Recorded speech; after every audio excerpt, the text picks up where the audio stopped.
Hello, good afternoon, good morning, good evening. Welcome to this program. Brett has produced a video which again calls for a revolution. I have addressed this issue,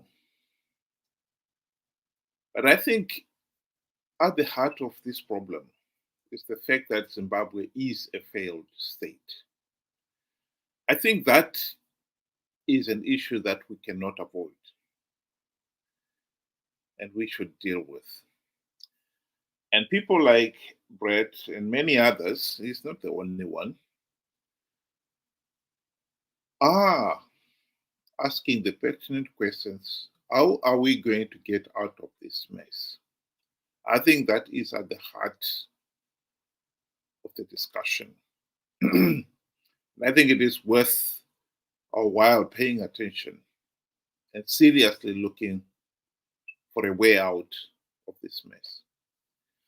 I'll just play the video clip to hear what Brett is saying today.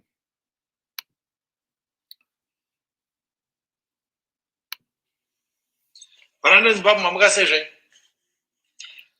saka pane nyaya 2 dzandoda kutaura.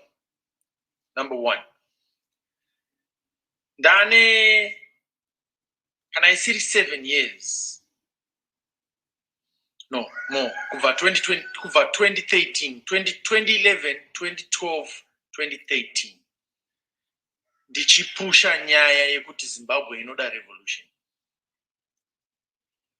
Since nguva iyoyo ndichiedza. So kune vaya vari kuti ndiri kunonoka. Ashuwa ndiri kunonoka. But inini handizi munhu. I'm not the kind of person who likes to send people to die. Handizi munhu wekuti anodongorera pawindow ndoshauda kuti demonstration iri kufamba sei. Ndakagara muoffice. I'm not one of those people. Handizi munhu wekuti anogona kutarisa munhu muziso eye to eye. Ndichiziva kuti ane mudzimai wandinoziva, ane vana vaakandiudza. Ndotuma munhu iye kundofa kunge machinoi 7. Saka kune vaya vari kuti ndiri kunonoka. Zveshuwa ndiri kunonoka. But I am not an idiot. Bravery is very close to being an idiot sometimes. Do you know that there are groups of individuals over the years, particularly in the last couple of months, that have come to me and said, we have this, we have that, we are. And I have encouraged them to hold back. Hatisi kuda kuti vanhu vafe mahara, my comrades. Ukaenda unorova munhu, ukaenda unoputitsa chinhu, uri wega, kana kuti muri 2, kana kuti muri 3. What have you achieved? Nothing. Hapana. Well, I'll stop it there. I think in this whole video clip, I think you can get it on the social media, those who want to listen to it. He's making the same argument that we need an armed revolution.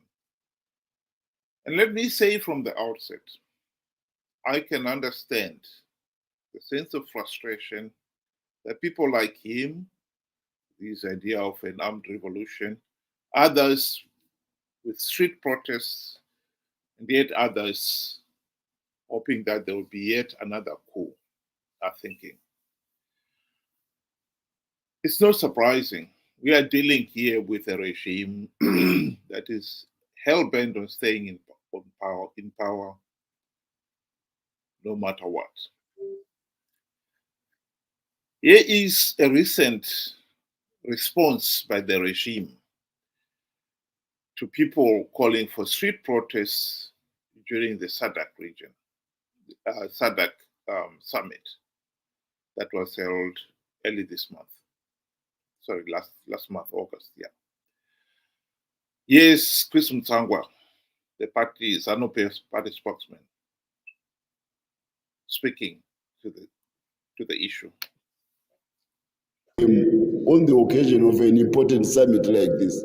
So the cameras, your cameras, they move away from the event at the new parliament buildings in Mount Hampton, showing this majestic building to the world and the graceful heads of states being made anxious about their presence in Zimbabwe because of tumultuous crowds organized by deviant Zimbabweans. No, we couldn't allow that. It was not allowed. And I'm very happy about that the security sector lived up to its billing. We are talking of generally people who are given to disorder, people who never want to see their country cast in a good light. If you don't want your country cast in a good light, so chawakagarira panyika chii? Kungosvora chete zvinhu zvekumba kwamai yako. Ukaenda kudonwa doro nevamwe ukandotamba nevamwe, amai vangu havaiti, baba vangu havaiti, vaning'ina vangu havaiti. Chinyi ichocho? Imbowanwo chaunofarirawo. This was a show for Zimbabweans in the sub-region. Even if you are the opposition, musiwo unomboitiwo. Well, I don't have to play the whole thing all over to the end. The point there is, this is a regime that really believe that they have the right to govern the country. And for the last 44 years, they have rigged elections to underline their right. This is a regime that believes that it would rather burn the country down than let anybody else rule it.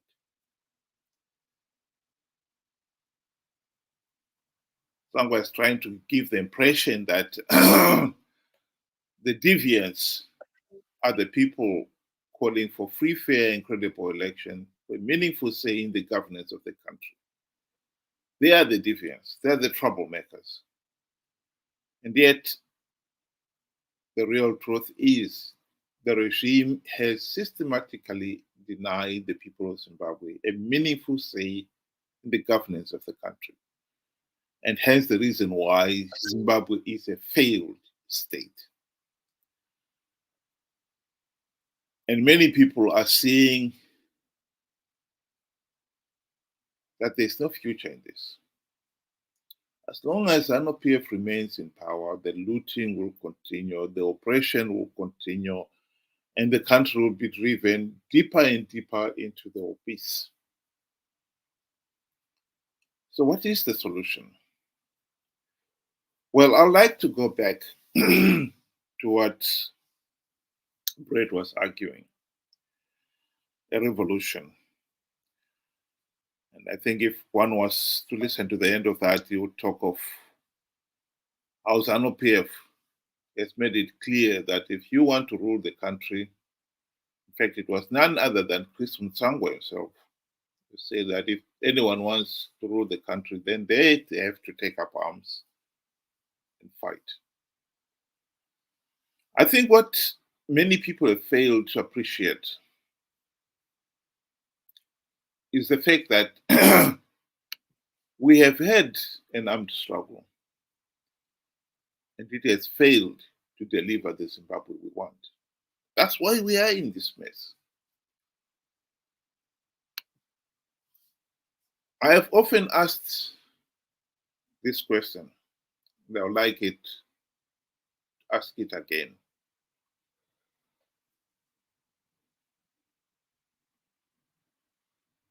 One has got to ask themselves, what was the primary reason, primary purpose of the 2008 to 2013 GNU?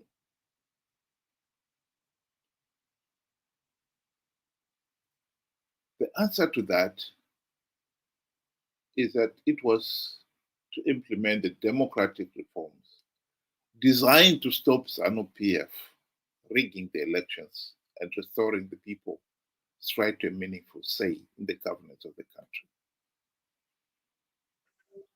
It's all very well to say democracy has failed, politics has failed. But you have to understand, when you did have the political power to change, and then why you failed.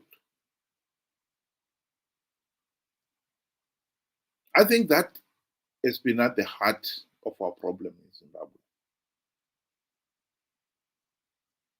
The opportunity, the golden opportunity that the GNU offered, if you understand politics, then you should understand that that was indeed the golden opportunity for Zimbabwe to implement the reforms and end the dictatorship. The truth of the matter is, we failed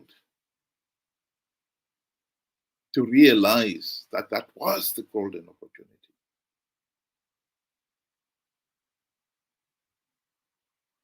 And it is both the opposition and the people themselves. They've got to look themselves in the mirror and say, why did we waste that golden opportunity?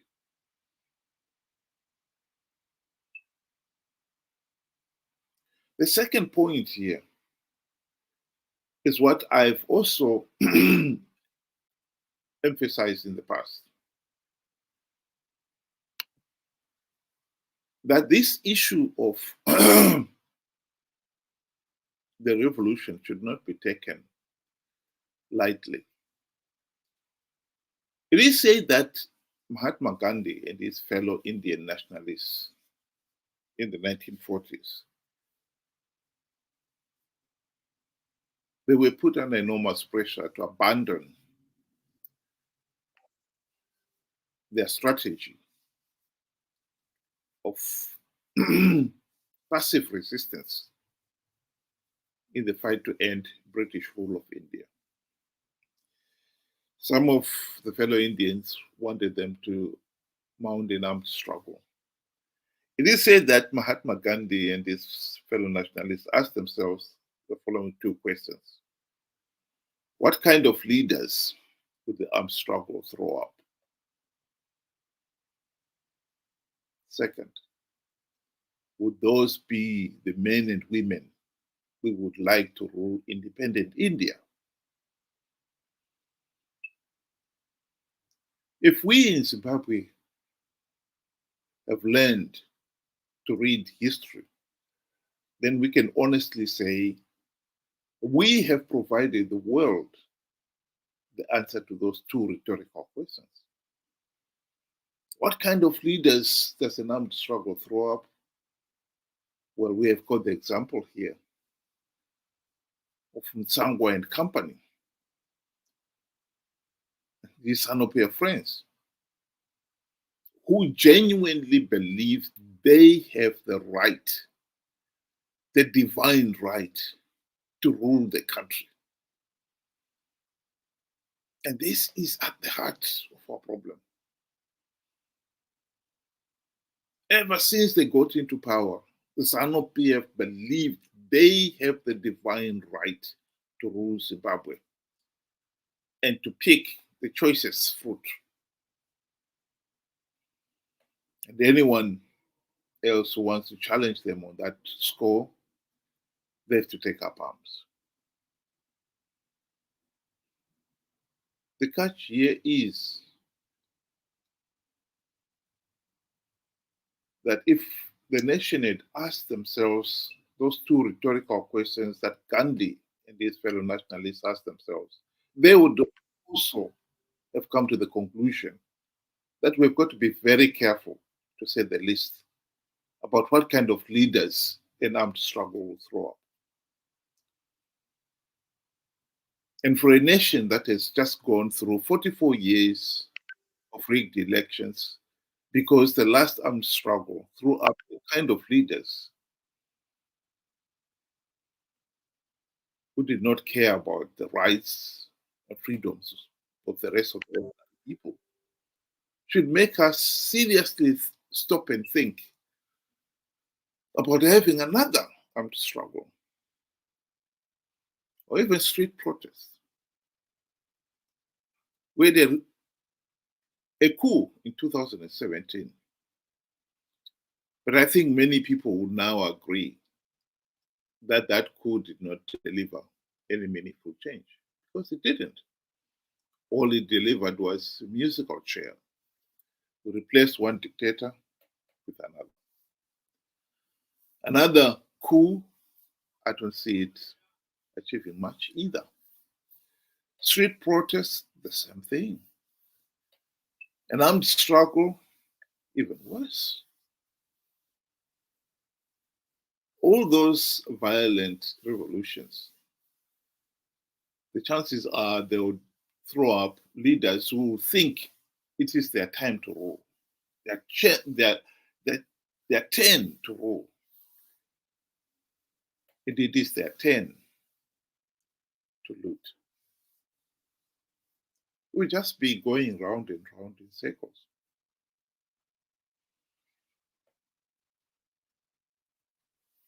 The truth of the matter is, the GNU definitely gave the opportunity for Zimbabwe to end the Zanu PF dictatorship. That is a fact.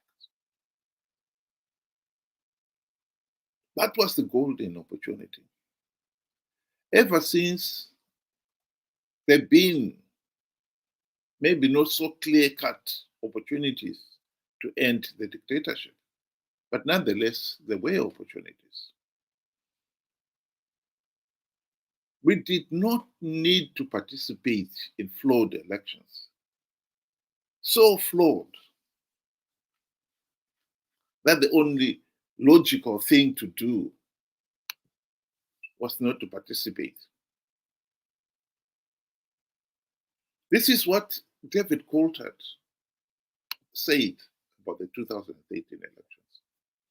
The process was so flawed, so illegal, that the only logical step was not to participate. And yet he and his friends have been participating in these flawed elections, knowing fully well that by participating, they will give Zanu PF legitimacy.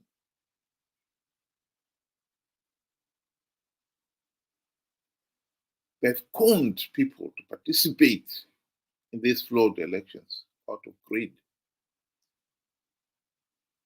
I think the biggest tragedy here is that the people themselves, the ordinary Zimbabweans out there, were slow in opening their eyes and realizing that MDC CCC have long stopped fighting in the people's corner. They were now running with the powerful hair and hunting with the Zanu PF hounds. The very fact that millions of people last year, for instance, participated in those flawed elections on the basis of an idiotic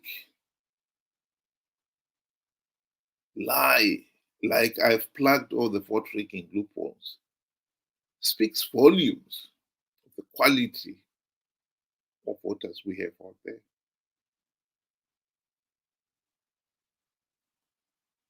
We are looking at Zimbabwe going to the next election in 2028.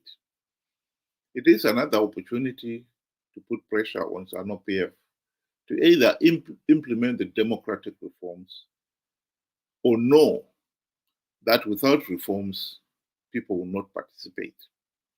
And I can rest assure you, Zanu PF will not get political legitimacy. But Zanu PF is counting on Chamisa and company to con people once again to participate in their millions.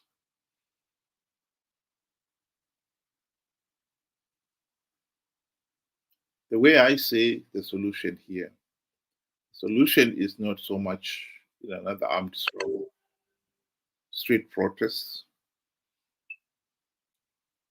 or another military coup. The solution is in making sure that ordinary Zimbabweans out there think for themselves. Stop participating in flawed elections, so flawed and so illegal that the only logical step to do is not to participate. You participate, you're just giving Zanu PF legitimacy and perpetuating the dictatorship. If people are not yet politically mature to see all an opportunity that JNU presented, it should not be a surprise at all that the same people have failed to see the more subtle and centrifugal opportunity presented by not participating in flawed elections. What we need is to educate the Zimbabwean people to think for themselves. The solution is staring us in the face.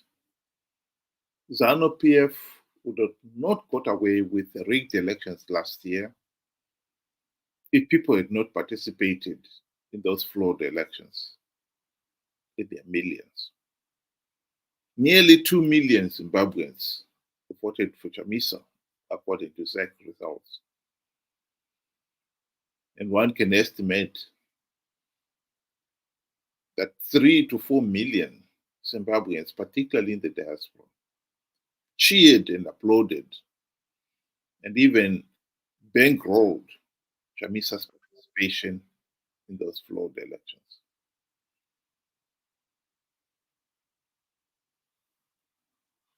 Of course, it was foolish. There cannot be any denying that that was foolish.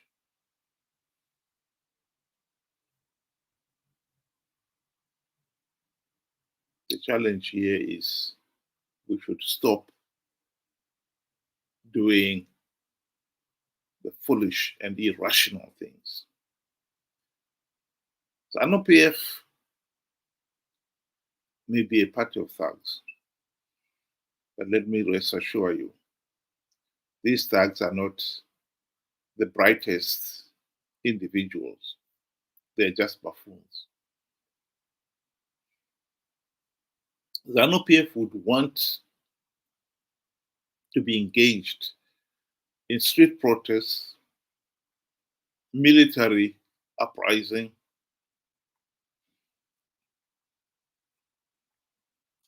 because that is the game they understand. Why do you think Zanu PF thugs chose to have an armed struggle? They want a war. The best way to defeat Zanu PF is to use the brain for a change. Those guys are not bright at all. Mnangagwa and Chwenga are just buffoons. Intellectually, they are not bright at all. There are some people who have been thinking that no, we have got only to wait now for a few more years and the generation of those who went to the war will die out and then Zimbabwe will become a democratic nation. All I can say to you is you're being naive.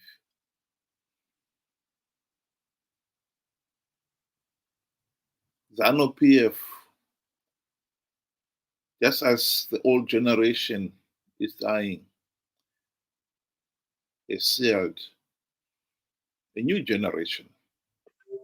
They are just as hungry to hang on to power.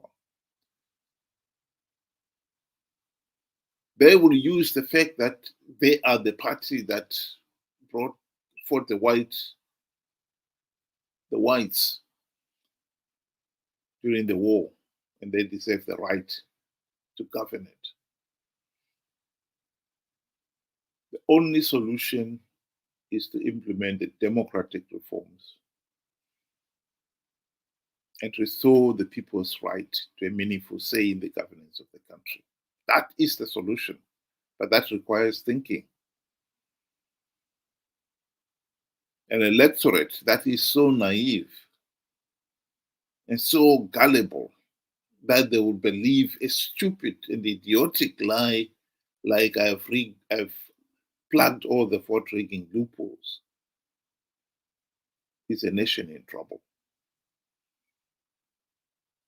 That is our biggest problem. The biggest challenge we are facing now is not that we are going to fail to have street protests in the next 4 years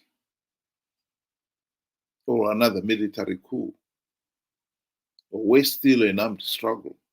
The biggest challenge is that Chamisa will con millions of people into participating in a flawed election to give Zanu PF legitimacy and perpetuate the dictatorship. Think.